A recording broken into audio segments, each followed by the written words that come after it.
Lynn Packer here with my video op-ed Part 7, Operation Underground Railroad, in Flames.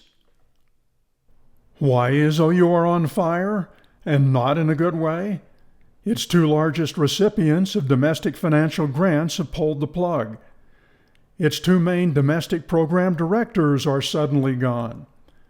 Its foreign rescues of child sex slaves have been shut down by the pandemic.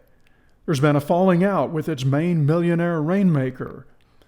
And all those unforced errors, no transparency, false fundraising messaging, crony board of directors, and its highly conflicted accountant president.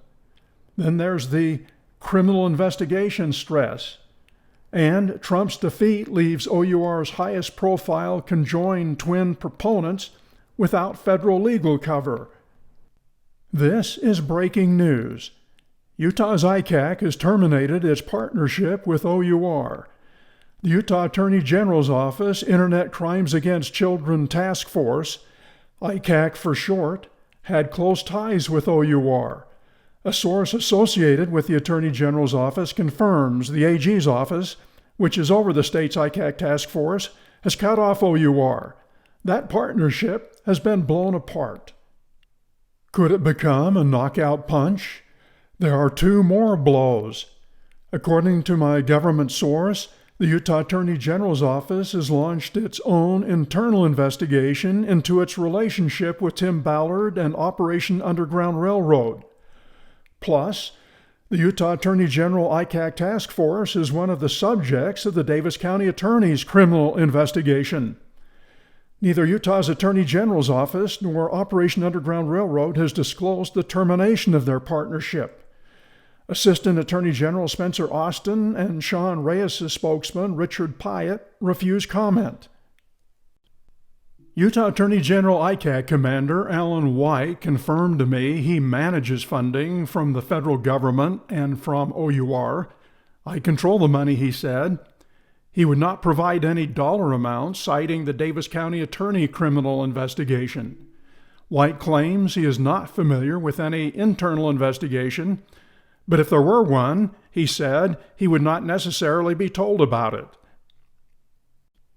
The same blows that could KO OUR could also knock out Utah Attorney General Sean Reyes.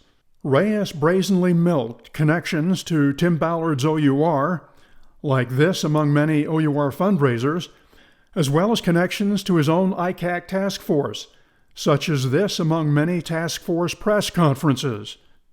And there have been a lot of them over the years. And in terms of OUR, Reyes has more closely identified himself with Operation Underground Railroad and child sex trafficking than any other issue. Though Utah Attorney General Sean Reyes is bringing sex traffickers to justice in a very different way. KSL first showed you this video just about 3 months ago of a sting operation in Colombia to free more than 50 young girls from the world of sex trafficking. What we did not know at the time is one of the enforcers I'm Paul's personal bodyguard. Was Utah's own Attorney General, Sean Reyes. He flew to the Colombian beach town of Cartagena with the nonprofit group Operation Underground Railroad. His job? Playing the role of a security guard for an American wanting to purchase the teen and preteen girls as sex slaves. But now Reyes is in deep trouble. The Davis County criminal investigation and the AG's own internal investigation are like vices clamping down on Reyes. It's likely, but not certain, Reyes has been walled off from his own office's internal investigation via a conflict screen. His close relationship with Tim Ballard and Operation Underground Railroad and with his own task force, both used to propel his political career, could hamper, even end it. With that news break out of the way, on to our list, why OUR is in flames. Beginning with the most recent and most serious setbacks. Number 1 on the list, OUR's two largest donation beneficiaries, child exploitation task forces in Utah, I just talked about that one in the news flash, and Washington State, now both refuse OUR's support. They pulled the plug. Utah's Internet Crimes Against Children Task Force, ICAC for short, headed by the Attorney General's office, had partnered with OUR, and the Washington State Patrol, an ICAC affiliate in that state, had also worked with OUR. OUR's 2018 tax return shows it donated more than $224,000 to Utah's ICAC task force and over $52,000 to Washington State Patrol, by far the two largest recipients. Here's some background to put recent developments in perspective. In 2015, OUR expanded its overseas concept by adding child sex ops in the United States.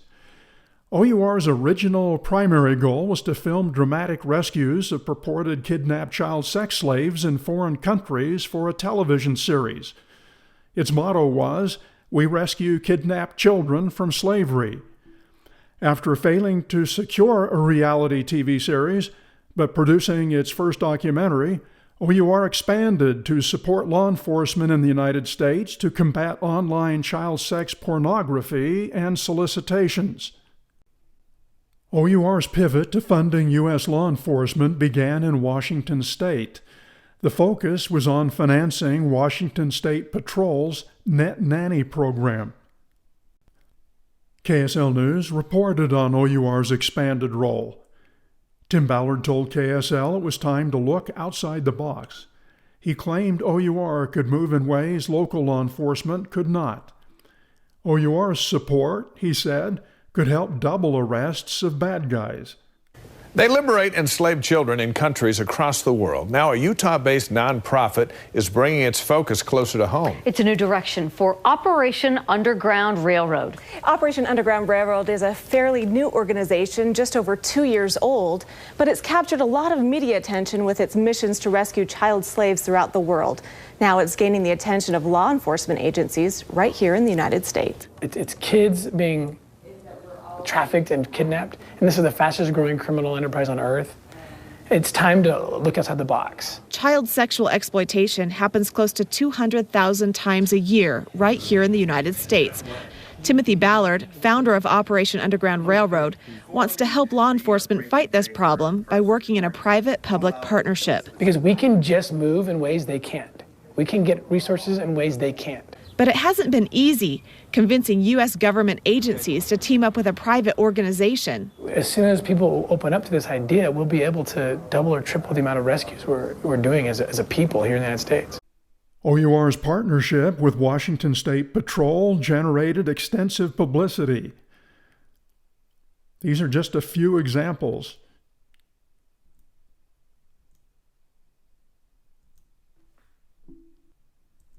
After 5 years assisting Washington State Patrol combat child pornography and prostitution, the WSP pulled the plug on OUR.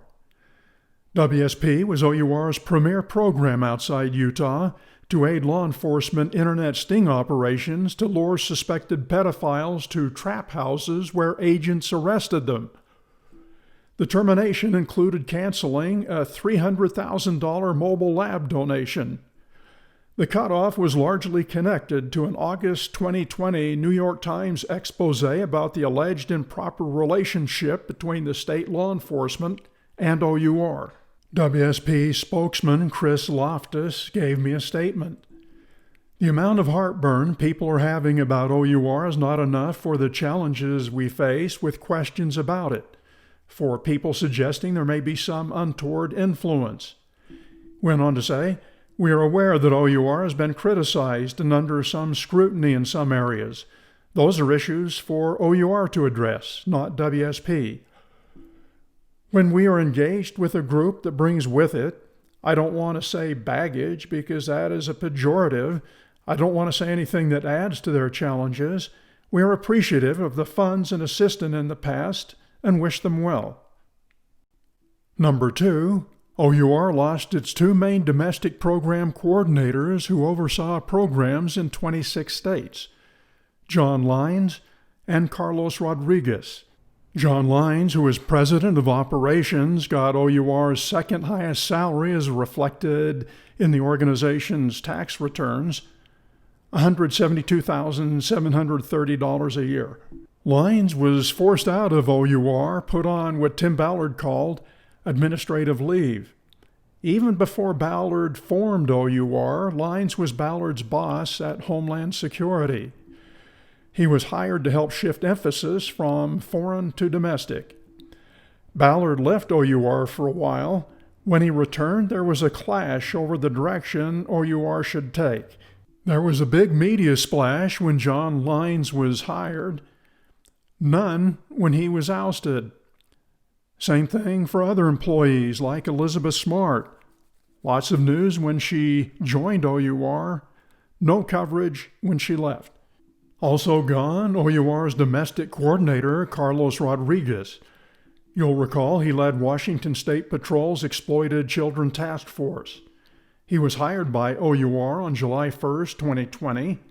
He challenged Ballard, disagreeing with Ballard's emphasis on movie making and fundraising, and Ballard's inaccurate, unsubstantiated website messaging.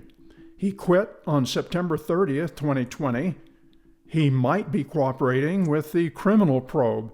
Here's one example of what Rodriguez believes are misleading statements, this one on OUR's tax return, showing donations in North America, saying purpose of grants is to assist law enforcement agencies to free enslaved children.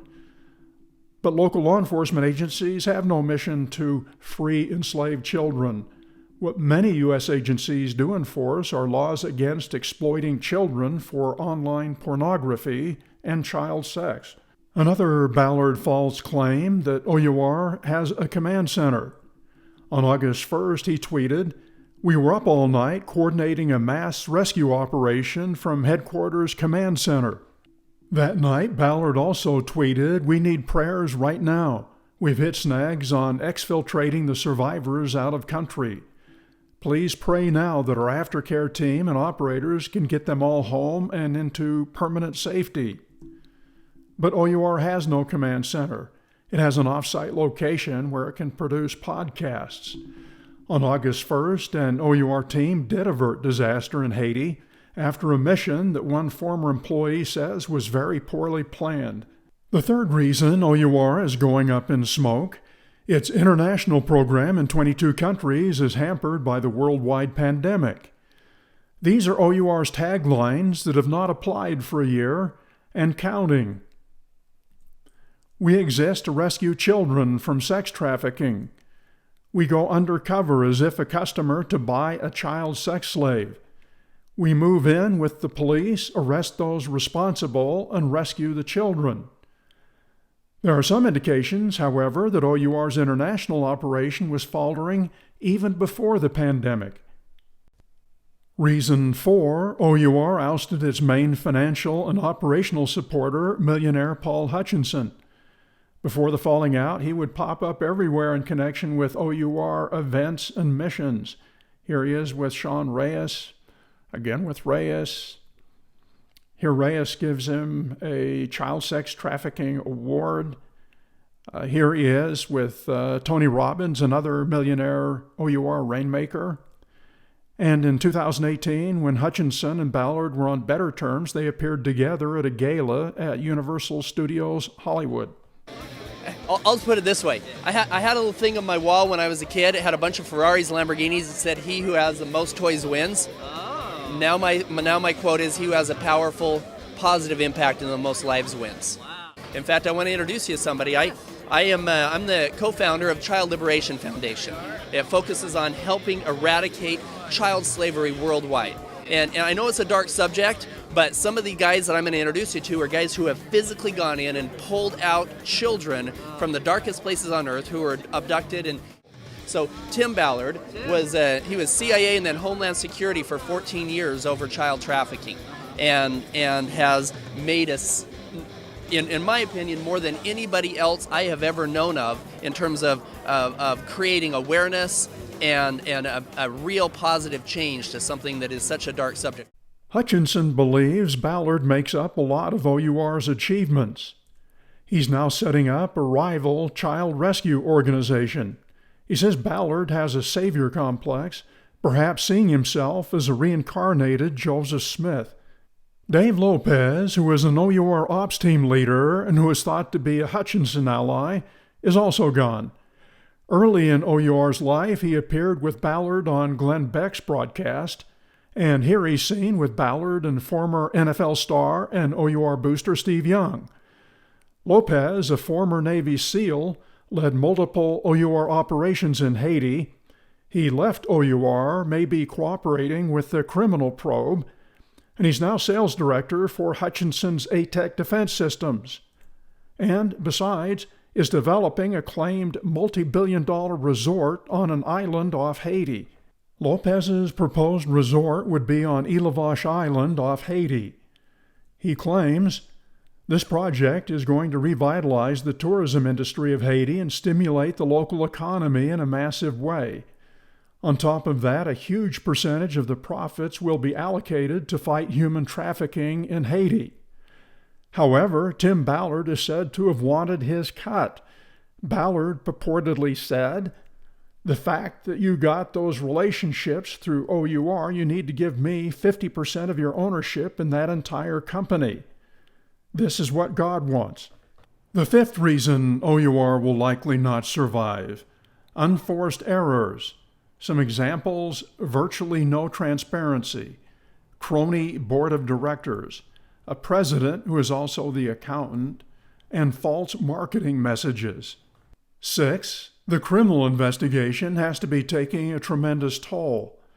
OUR had been free of news media scrutiny and governmental oversight. Suddenly, under criminal investigation. Add to that the AG's internal investigation. And experts say targets can experience stress indicators such as anxiety, sleeplessness, and alcohol or drug use. And then there's the rats fleeing a sinking ship syndrome, OUR losing manpower, and ex-employees testifying for the prosecution. A seventh reason OUR is in flames: Trump's defeat leaves OUR's conjoined twin advocates without federal legal cover. Trump's highly corrupted Department of Justice could have thwarted an FBI probe. Both Ballard and Reyes were very close to Trump. Orrin Hatch is an OUR fan, but he's no longer senator. But Ballard still has Utah Senator Mike Lee in his corner. Before I conclude, I'm going to tack on this addendum about the Nazarene Fund, LLC, because it's part of the criminal investigation into OUR. In November 2017, a press release said, "Timothy Ballard, founder of Operation Underground Railroad, and Glenn Beck, founder of Mercury One's The Nazarene Fund, announced a new partnership with the goal to earn $25 million to save more slaves on a worldwide scale." And then an OUR financial statement said, on November 13, 2017, the board of directors of the Operation Underground Railroad Incorporated established a new entity, the Nazarene Fund, LLC, a California limited liability company. The Nazarene Fund, LLC, was formed for the sole purpose of rescuing persecuted victims in the Middle East. The Nazarene Fund and Operation Underground Railroad are actually very separate entities, but they are sister organizations. Both of them call their godfather Glenn Beck, because Glenn actually started, in many ways, both those organizations.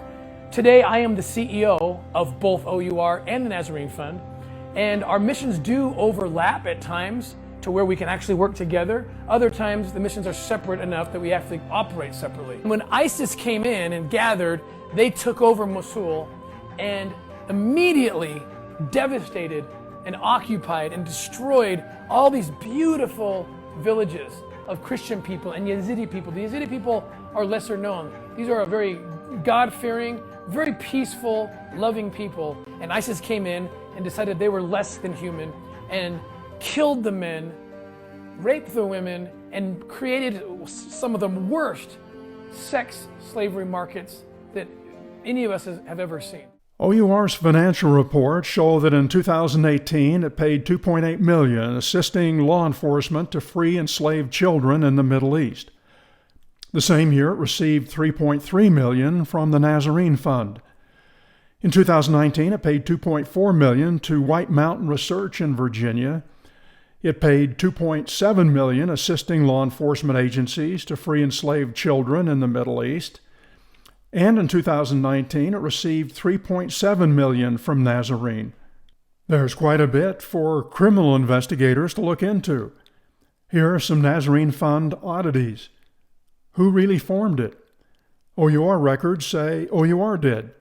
In the video clip you just saw, Ballard said Glenn Beck formed it. When was it formed? Glenn Beck and others say 2015. I can't find any records of that. Utah regulatory records say August 2017. California records say November 2017. 3 years of OUR tax filings say it was part of OUR, but a current COO says it was never part of OUR. White Mountain Research does contract work for Nazarene. Rudy Atala is the CEO. Rudy Atala is a former Donald Trump advisor on Africa. He also bought into Trump's 2020 election fraud conspiracy theory. He was born and raised in Lebanon. He joined the U.S. Air Force and served in the First Gulf War. He started White Mountain Research to conduct Middle East rescues for the Nazarene Fund. And OUR's tax returns show White Mountain getting about $2.4 million in 2018 and $2.7 million in 2019 from OUR. I interviewed Atala. He told me that for a short period of time they were trying to put Nazarene under the umbrella of OUR as a subsidiary, but it did not work out. He said they were trying to finalize the legalities between the lawyers. Glenn Beck, he said, decided to keep it independent. For a short period of time, Mercury One was sending the funding for the Nazarene Fund to OUR, he said. Atala was unaware that Ballard is currently Nazarene's CEO. If Atala is correct, then OUR's last 2 tax returns are incorrect, both in 2018 and 2019. Operation Underground Railroad is a dead man walking. It remains to be seen what injuries, if any, the criminal investigation will inflict, but there have already been so many self-inflicted wounds that its days may already be numbered.